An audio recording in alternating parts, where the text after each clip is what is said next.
And now, Dr. Watson, you were going to tell us of the adventure of Black Peter. Ah, yes, Mr. Harris, to be sure.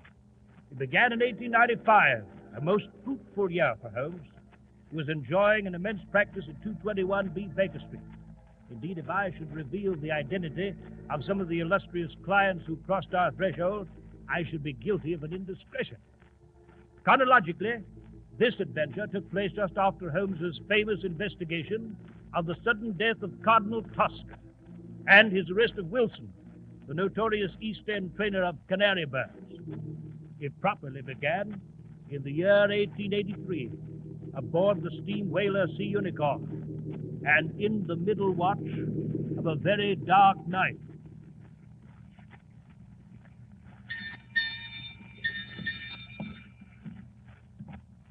Evening, Mr. Nelligan. Eh?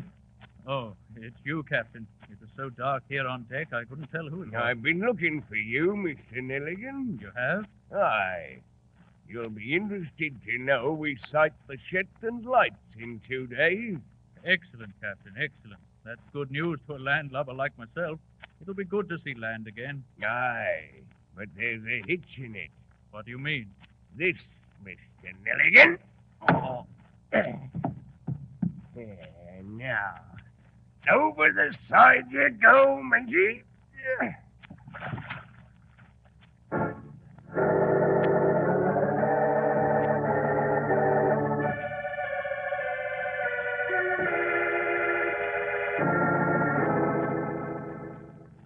So, it's been 12 years since we sailed the Sea Unicorn, eh, Skipper? Aye. And all that time I've holed up here in this cabin in the Sussex woods. Nice and peaceful like.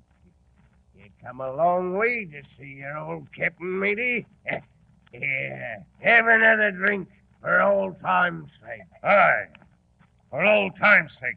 For good old 1883 and the Sea Unicorn. Ah, now, there was a ship, the best steam whaler ever to make way out of Dundee. And it's many a blubber whale we harpooned from her, eh, matey? Aye. Drink up, then. Drink up. Nothing like good rum to warm the hearts of old shipmates, eh? I tell you, mate. Hold on. You ain't down your rum. No. Then why not? I changed my mind. Did you now? Never known you to turn down good rum afore, mate. I'm turning it down now. What do you mean? I've known you too long to let you trick me, Black Peter. I didn't come here to pass the time of day. I got a little business to talk over with you, nice and quiet. And I'll need a clear head to do it. So, you got a little business, eh, mister? What business? A certain tin box once owned by a passenger aboard the Sea Unicorn. What are you talking about? A Mendel man named John Nelligan, Skipper. John Nelligan? Aye. They say he fell overboard one dark night in the middle watch. But I say different. I say he was tipped by the heels and thrown overboard. You do, eh? I do. You see, I was aft. Saw the whole thing myself with my own eyes. Of course, I ain't mentioning any names. Blast you, mate. Why did you come to my place here? What do you want? I want half a swag in that tin box you stole from Nelligan, Skipper. I'll see you rot. That's why you're wrong, Skipper. I'll see you rot. When I tell the police about what happened to John Nelligan, they'll hang you so high. I'll cut out your tongue first. Stop that knife, Skipper. I'll slit your throat, I will. Stop that knife, you drunken fool.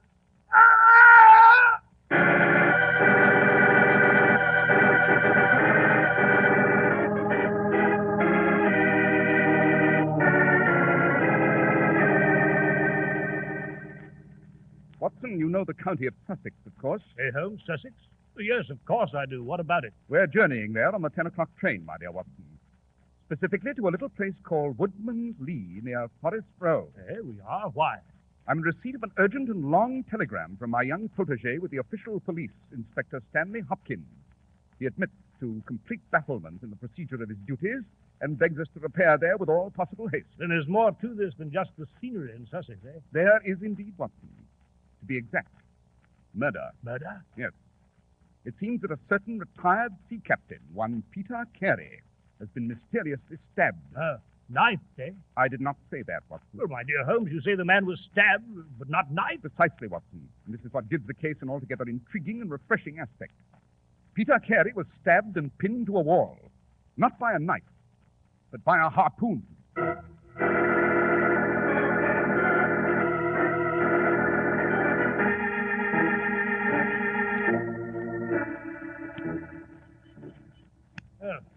You say this forest path leads to Black Peter's cabin, Inspector Hopkins? Yes, Dr. Watson. We'll be there presently. Hopkins, you tell me you found no footprints before the heavy rain last night obliterated all signs. No, Mr. Holmes, I found no footprints. Meaning that you saw none. I assure you, Mr. Holmes, there were none. Oh, come, Hopkins. You're beginning to sound like your senior colleague, Inspector Lestrade. Yes, sir, but... My dear Hopkins, I have investigated many crimes, but I've never yet seen one that was committed by a flying creature. As long as a criminal remains on two legs, so long must there be some indentation, some abrasion, some trifling displacement which can be detected by the scientific searcher. I trust you'll remember that in the future, my lad. Yes, Mr. Holmes. I'm sorry I did not telegraph you sooner, but... Quite all right. But hello, there's the cabin just ahead. Perhaps we may be able to lean heavily on what we find within.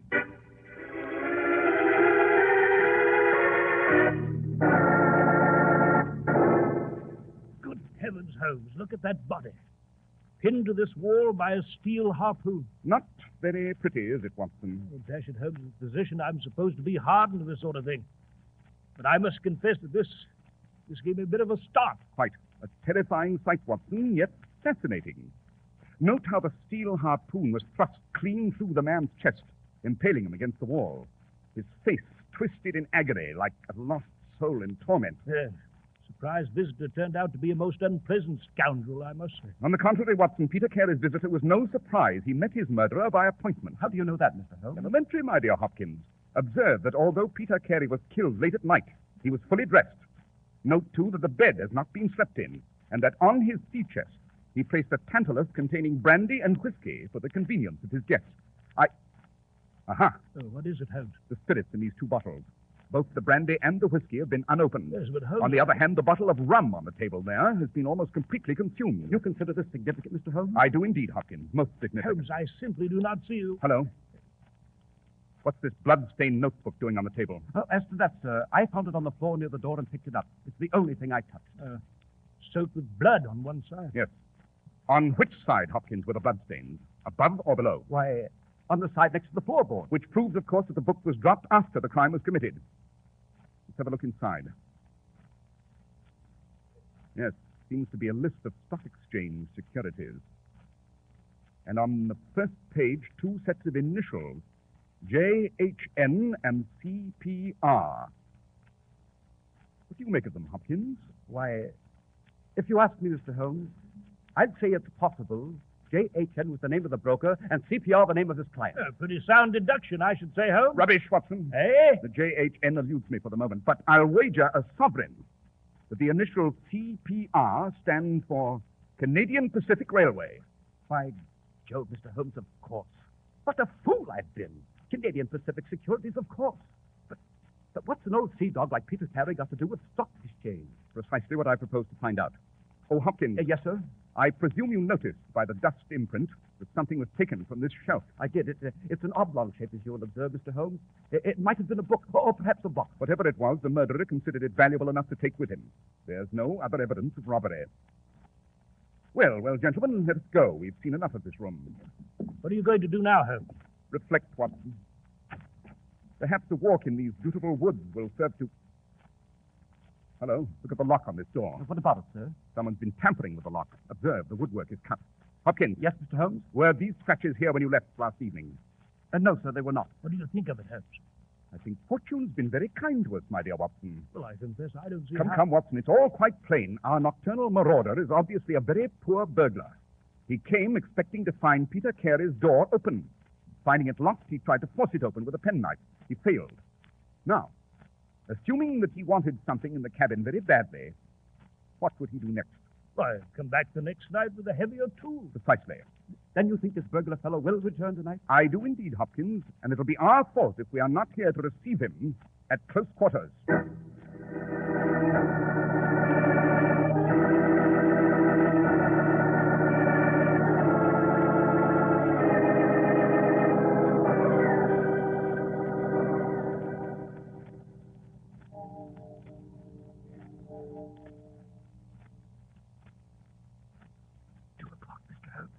So it is, Hopkins. And the fellow hasn't shown up yet.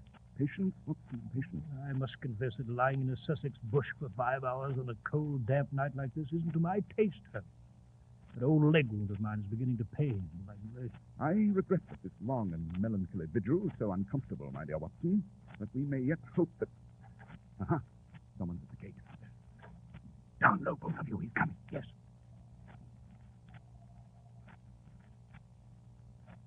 He's looking about wide, Hopkins. Coming on again.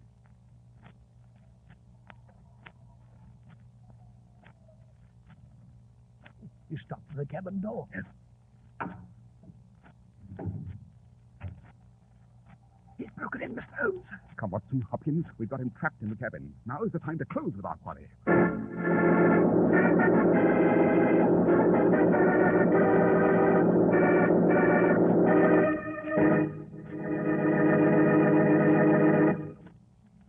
Tomorrow, go visit your Clippercraft dealer. See his showing of Clippercraft for fall. Just feel the luxurious fabrics and consider the superb cut and made-for-you fit. You just have to agree Clippercraft suits look many dollars more than the $40 or $47.50 you'll pay. Now, here's the reason Clippercraft is so easy on your budget. That reason is pure logic. More than 1,200 of America's finest stores from coast to coast combine their huge buying power for savings in production and distribution. An operation of this scope naturally keeps Clippercraft's great tailoring plants on a full working schedule the whole year round. Manufacturing expenses are obviously reduced. Anyone can see that this results in real savings for the millions who wear Clippercraft. That's why Clippercraft suits are such staggering values at only $40 and $47.50. That's why men who know insist on Clippercraft clothes. So be sure to visit the Clippercraft store in your city. These leading stores in the metropolitan area are proud to add their names to Clippercraft in your suits, top coats, and sport jackets. In Manhattan, John Wanamaker Men's Stores, Broadway at 8th and 67 Liberty Street. Saks 34th, Broadway at 34th. In Brooklyn, Abraham and Strauss. In Newark, New Jersey, Boulevard Men's Shop, Kresge Newark. And in Jamaica, the B&B Clothes Shop, 16408 Jamaica Avenue.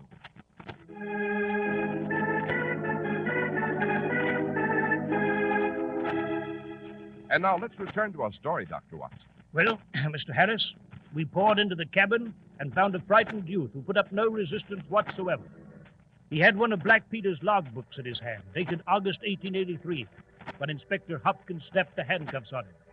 He was a frail youth, obviously a gentleman, and so frightened he could hardly speak. Now, my fine fellow, who are you? Inspector, if you imagine that I had anything to do with Captain Carey's death, you're wrong. Believe me, I'm innocent. Suppose you tell us your name. It's Nelligan. John Hopley Nelligan. Indeed. And the initials would be J.H.N. What do you think of that, Mr. Holmes? I'll digest it later, my dear Hopkins. Now then, Nelligan, your name has a familiar sound. I seem to recall it in connection with financial circles in London.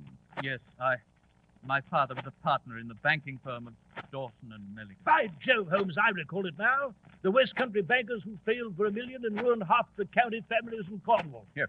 And it seems to me your father disappeared with some of the securities. It's a lie. He simply needed time to realize them and pay back his investors. It's true he fled with a tin box of securities, but he left a list with my mother and swore that he would come back with his honor cleared. And where did your father go, Nelligan? He started in a small vessel for Norway in August of '83. Then we never heard from him again. Aha, but later the securities he'd taken with him turned up in the market. Yes, Mr. Holmes. That's just what happened.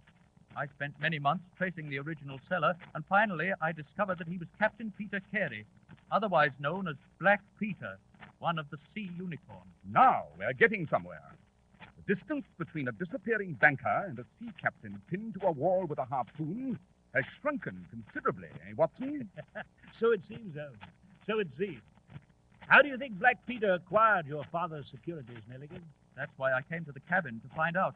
I suspected some sort of foul play. So you came to Peter Carey's cabin and found him dead.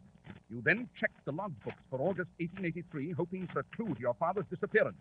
And you found none. No, the pages for that month have been ripped out of this logbook. Mr. Holmes, Yes, Hopkins? with your permission, I'll ask young Nelligan here a few questions. By all means, Hopkins. I've quite finished. Now then, my lad, You came to the cabin last evening, but you could not break the lock. Is that correct? Yes, Inspector, that's correct. And you were not in the cabin before that? No, sir. Then how do you account for this notebook with your initials J.H.N.? I don't know. I thought I lost it at the hotel. We found it at the scene of the crime. It was covered with blood. It proves that you were there at the time, that you quarreled with Peter Carey, you took down the harpoon from the wall, ran him through, and in your fight, dropped the book. No, Inspector, that's not true. It's not true, I tell you. You tell us a cock and bull story of wanting to see a log book. What you wanted was to recover this blood-stained notebook. You knew it was evidence to the hangman's noose.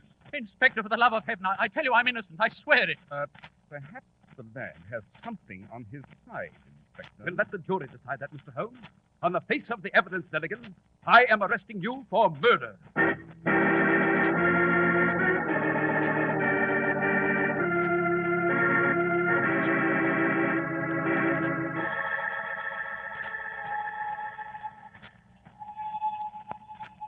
Holmes, Yes, Watson? about young Hopkins and his arrest of Nelligan back there at Woodman's Lee. What about it? Well, I can't say I blame the inspector on second thought. That blood-stained notebook is certainly damning evidence. And certainly Nelligan had a motive. It seems clear that Black Peter did away with his father, stole the securities, and... Oh, rubbish, Watson. Eh? Frankly, I'm disappointed in Stanley Hopkins, and his methods do not commend themselves to me. They smack too much of Lestrade. I had hoped for better things. But the blood-stained notebook, Holmes, on the scene of the crime, and Nelligan's strange return... Granted, my dear fellow, but one should always look for a possible alternative and provide against it. It's the first rule of criminal investigation. Well, I confess I'm confused. Are you, Watson? Are you indeed?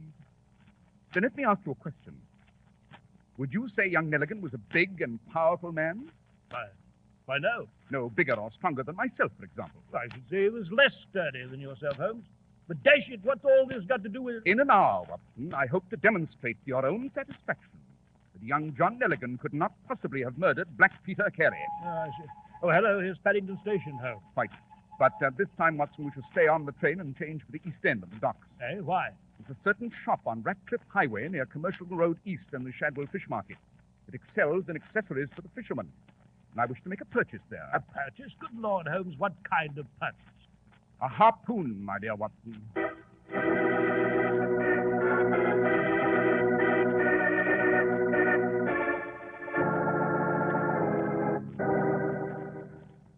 You say you want to purchase a harpoon, sir? I do. I want it heavyweight and in steel. Well, my good man, what are you staring at? Perfectly simple request, is it not? Yes, sir. Yes, indeed. Only, Only what? well, you don't look like the sort of man who'd be interested in a harpoon. I'm interested in prompt service in the article I requested. Yes. If you just wait a moment, sir. Holmes, you still haven't told me what the devil you want with a harpoon. Now, here's a harpoon used in all the latest whalers and sailing vessels, sir. Capital. Good heft, too. I'll take it. Very good, sir. Of course, you'll want us to deliver it? On the contrary, I'll carry it with me. Dash it, Holmes, you mean you're going to wander about London carrying a harpoon? This is no time to stand on dignity, my dear fellow. Come, let's be off to see our old friend Allardyce. Allardyce? You mean Allardyce the butcher? Exactly, my dear Watson.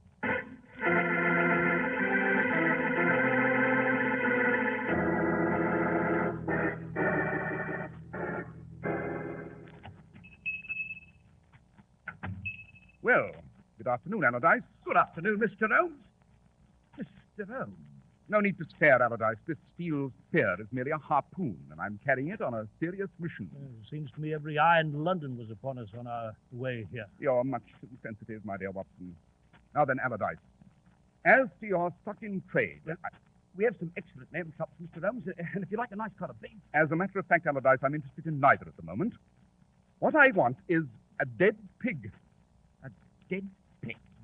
Holmes, what the deuce? You must have a pig carcass hanging somewhere in your back shop, Allardyce. Oh, yes, Mr. Holmes. As a matter of fact, I have, but... Then I should like the pleasure of meeting this porker. At once.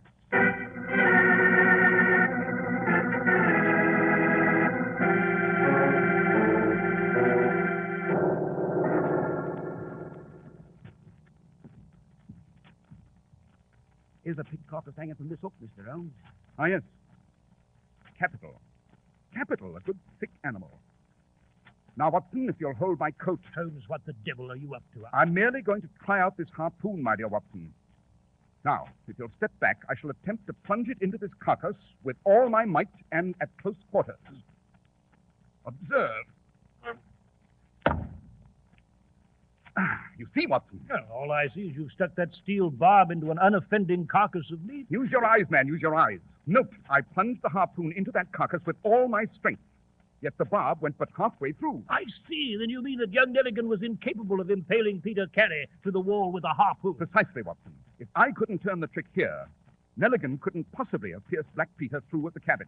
It's beyond his physical power and mine. Well, then if it wasn't young Nelligan, who was it, Holmes? All in good time, Watson, all in good time. First, we know it was a powerful man, a giant in strength. Second, we know it was a sailor. How? Obvious, my dear Watson. First, the man who killed Peter Carey had to handle a harpoon deftly and speedily. Remember, it was hanging on the wall when Black Peter pulled his knife. Then, of course, there was the spirit. This is spirits? What spirits? The murderer was drinking with Black Peter. He left the brandy and whiskey untouched and drank only rum. Hence, further proof that the killer was not a landlubber, but a seafaring man. But come, Watson, we must be off. Yes, Holmes, where? First, I must dispatch a telegram to Dundee. Later, if fortune's with us, we'll go to the Daily Chronicle and insert an advertisement on the shipping page. What kind of advertisement? My dear Watson, I propose to start an Arctic expedition.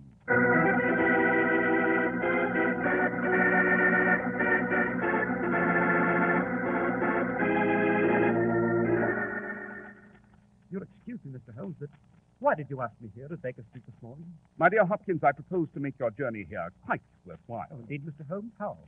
I expect that the murderer of Peter Carey will be here shortly to pay us all a call. What? Rather an interesting surmise, Inspector? I can't see I can go along with it, Mr. Holmes. I have my murderer already, young Mr. Nelligan, and the evidence to convict him before a jury of his peers. Do you indeed, Hopkins? Yes, sir. I have my man. But are you sure you can produce yours? Quite. You see, Hopkins, I advertised for the murderer to call on me. You what? I don't blame you for being properly confused, Inspector. Heavens knows I was. Someone's coming up the stairs. Open the door, Watson. Very well, Holmes. I'm sure this is our man. His step sounds like the tread of a giant. My name is Patrick Cairns. I have your advertisement here. Are you a harpooner? Aye, sir. 26 voyages. What ship? Sea Unicorn, out of Dundee. Very well, Cairns. The berth's yours. Now, if you'll just sign here on the desk. Very good, sir. I'll sign it. Hopkins, Watson, help me pin him down. Hey, what's this? Try to shanghai me, would you? Look out, Holmes! This man is as strong as a bull. Quick, Hopkins, the handcuffs. Right, Mr. Holmes. All right, my man, that'll do. You're dealing with the law here. What is this? What's the meaning of this? You might call it an arrest, Cairns. To be specific, I'm afraid we must detain you for the murder of your old captain, Peter Carey.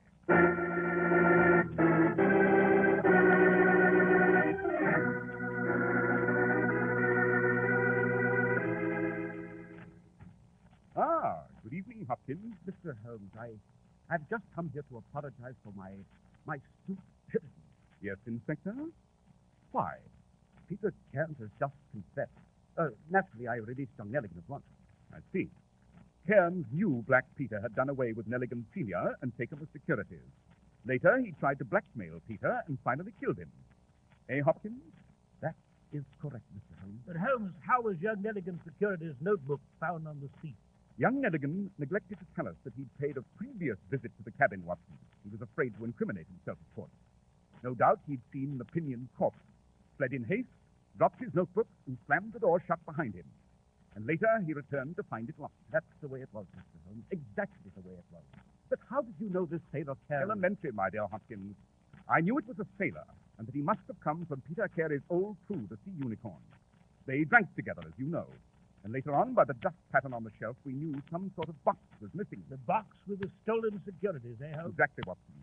After that, Hopkins, I telegraphed Dundee and found that only one harpooner of the old Sea Unicorn crew was alive.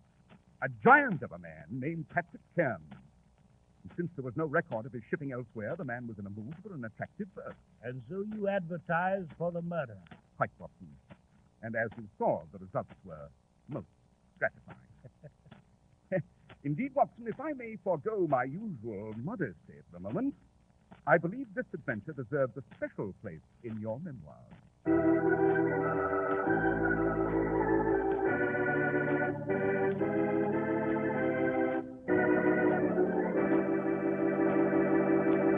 And so it does, Dr. Watson. But how did John Elegant Sr. appear on the Sea Unicorn? Well, Mr. Harris, his yacht foundered in a storm. He was picked up by Black Peter's vessel and only survivor.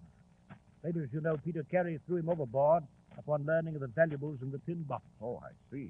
I might add that ultimately the honor of the Nelligan name was revived.